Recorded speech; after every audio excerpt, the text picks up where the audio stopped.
Hey everybody, welcome back for another edition of Ask Ron.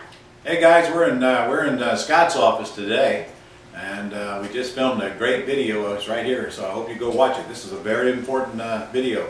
By the way, if you're not a Gold Club member, this will be a great time to become one, because what I just did here in about 20-25 minutes with Scott, my only real estate guy, was a whole training seminar. We showed you a bunch of deals that he's done in the last week alone, generating a ton of cash flow. So if you can't get to that video, which is right here on this weekly newsletter, go join Gold Club right now and open it. Trust me, that one video is worth a whole year's worth of the measly $59 a month dues to get this training. All right, who we have this week, Debbie? Okay, first up we have from Quentin Freeman, and Quentin is from Raleigh, North Carolina. Hello, Quentin. If you don't have an LLC, can you use a land trust as the entity you sign the purchase and sales contract with? The answer is yes and no, Quentin. You can, and nobody probably cares, but just in case you don't know, and you should know, the land trust doesn't exist until you take title to the property. Therefore, you're putting a contract together with a non-existent buyer. So if anybody were to ever challenge it, you'd lose. But yeah, you can go ahead and do it in a land trust name if you want to. I make offers to the bank like that all the time, to tell you the truth, and we form the land trust when the thing is closed, but you need to know the downfall. You can't have a non-existent buyer as the buyer on the contract and expect to ever enforce it. But the truth is, if that becomes an issue, you probably should get out of the deal anyway, so to me it's a moot point. The answer is yes. Okay, next is from Edward Haberther, and Edward is from Greenville, Tennessee. Hello, Edward. Hello, Ron. I am Edward. I'm new to the Gold Club, just joined the 30th of July. Well, hey, welcome aboard, man. He's been watching your videos and has known of you for a lot of years now. He has your wholesale course, and he says, I plan on buying them all, but the one I wish to get is control without ownership and also the lead selling machine. I wish to get lead selling machine since I think it will help make even more money. What are ways that you can really make money with lead selling machine? And I know that selling leads to the realtor and to contractors, but I am sure in your course you have a lot more ideas to go by. Any other ideas? I do, Edward, but that's why it took me an all day to record the course. I'll tell you this much though, I'd much rather you get into the real estate business, and if you don't know why, go watch the video that Scott and I just taped here and you'll see why. Get some checks rolling in, because the lead machine does require some setup time, and you need cash flow coming in. And then call that a side business, because that's what it is. It can be very lucrative, but it's going to require some setup time, and it's going to require some work, and I'd rather you focus on getting those $5,000, $10,000 checks right now, if it's okay with you, and I'm sure that it is.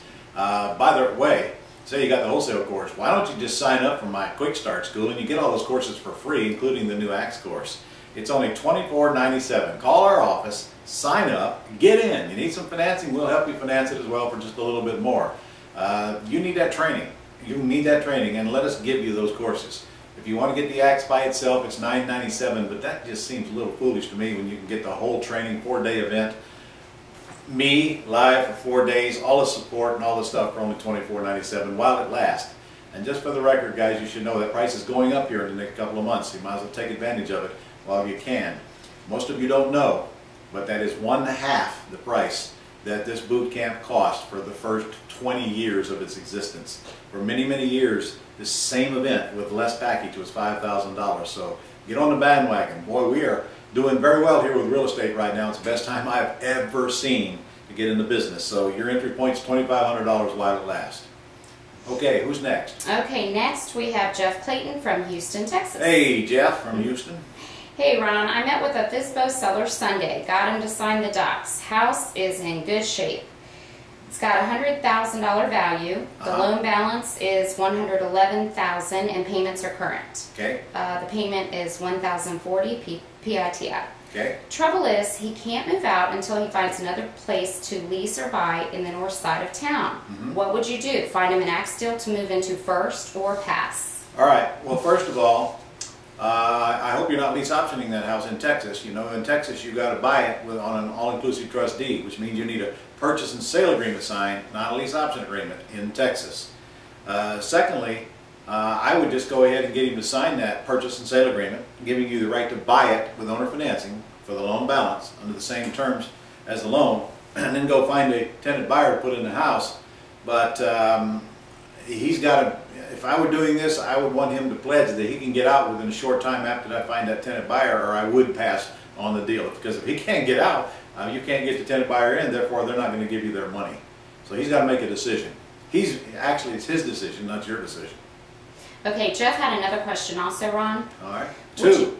Now there's got to be an extra charge for the second. Hey, by the way, guys, new scenery this week now. Notice I'm in Scott's office, so we got a tree behind me. There's no extra charge for that either. Got to change it up every now and then. Okay, hey Ron, would you do a short video teaching us exactly how we get the CD, a safe alternative to the stock market, out to our private lender prospects? Are we supposed to download and email it to them, or burn a CD and mail it out? I'm in a cloud as to make this happen. Okay, well, I'll do a short CD right now. Here's what I would do. I would get them to come order this thing. We've got a website right on the Gold Club site. All you got to do is go to the private lender site button, fill out the form, a little form there one time, and you got an instant website set up. Now that instant website does not tell them you're looking for money. It does not solicit for funds. All it does is give away my CD. If I were you, I'd download it and I'd have some duplicated and I would mail it to them. It also gives you an excuse to collect their mailing address, which is what that site does. So very simply, drive traffic to the site to order your CD, ship it to them, and then give them about 4 or 5 days and pick up the phone and call them. And by the way, if you don't get their phone number, don't ship them the CD. At least that's my opinion, because there's probably a waste of your money putting it in the mail. I want their phone number and I want their address. And then you pick up the phone and you call them and you screen them for interest. And so you do that enough times and you'll get some that pops up with interest from time to time. Understand now, you're going to be putting a bunch of CDs in the mail that are not going to turn into anything, so it's a cost of doing business. Suppose you send 20 CDs out and you only get one decent private lender out of it. Cost you what, $2-3 to put a CD in the mail. So what? If it cost you $100 to get a private lender, money well spent. But that's the game. It's just a numbers game.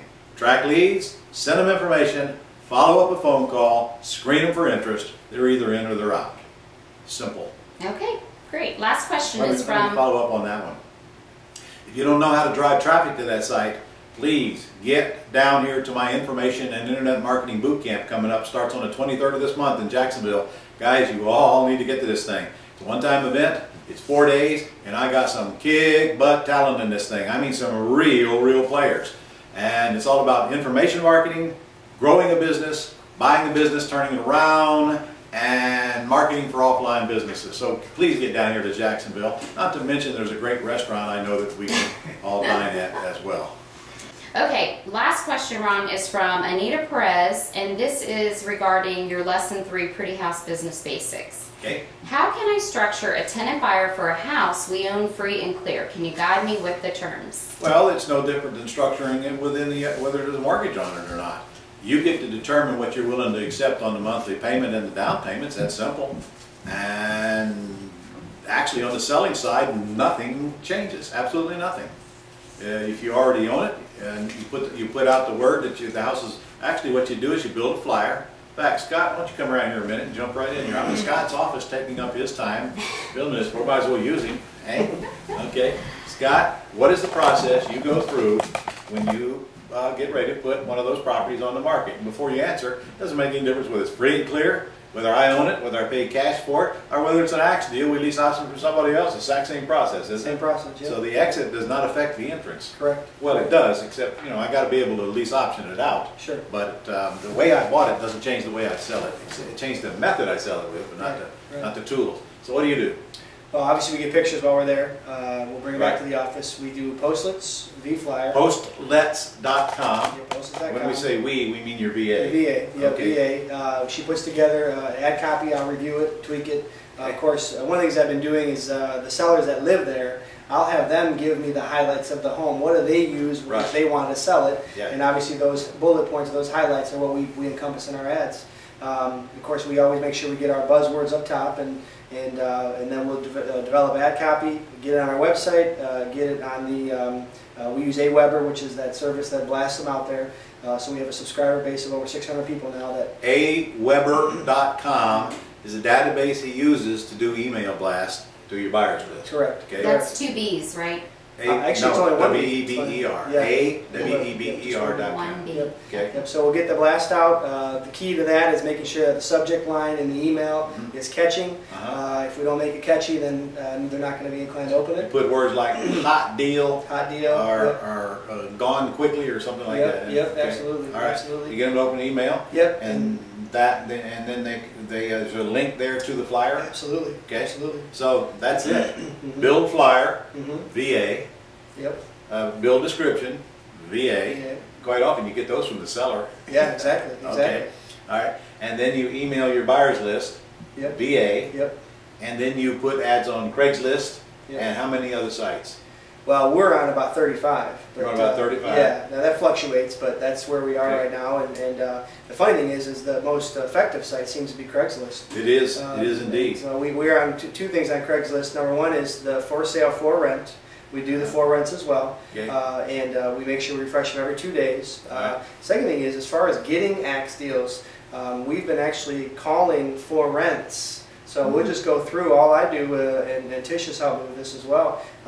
We get these for rent deals and nicer homes. I just send them to the VA and let the VA call them and see if they're interested in lease There you go. optioning to them. Yeah, just We've know got where you some great deals just from that. Really? Yeah. Oh yeah. Okay. Yeah. All right. So the process is very simple. Well, that was a long answer to what was probably a short question, but hey, you got exactly what we do here. And if you go look at the video that Scott and I just taped, he sold 1, 2, 3, 4, 5 houses this past week doing exactly what you just said right there. That's right. 5 houses in 1 week doing just exactly that. Now, of course, do they call you or do they respond? They respond online and they call you, right? Both, Because you yeah. publish your phone number. Absolutely. Yeah. We'd like to capture Publish it. them both. Let them call you. What percentage of the people call you? You know, and actually probably more people call than email. Yeah. I don't know percentage. I may be guessing maybe 75%. Yeah. That might be high, but we get more calls than we get emails. And guys, if you don't even have to publish an email, you make them call you if you want to. Yeah. As long as you're in control of that call. And you do have Vicky over there taking the calls. Correct. So your whole team is you, Mm-hmm. VA, and Vicky when she wants to work. Right. Okay. All right. All right. Next question, because that one. That's it for this All right, week. guys. See you next week.